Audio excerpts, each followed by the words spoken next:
ছেলে আমার মস্ত মানুষ, মস্ত অফিসার, মস্ত ফ্ল্যাটে যায় না দেখা এ পারে ও পার।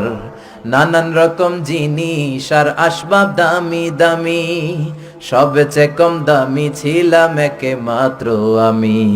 ছেলের আবার আমার প্রতি অগাধ সম্ভ্রম, আমার ঠিকানা তাই বৃদ্ধাশ্রম। ঠিক কি না?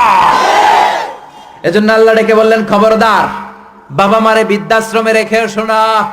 তোমাদের জ্বালা যন্ত্রণা বাবা মা সহ্য করেছে, তোমারে ঘর থেকে বের করে দেয় নাই, এতিমখানায় রেখে আসে নাই।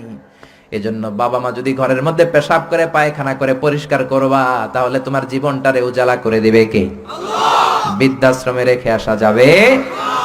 বাবা মারে যদি বৃদ্ধাশ্রমে রেখে আসো, মনে রাখবা তোর কপালে বৃদ্ধাশ্রমে জুটবে না।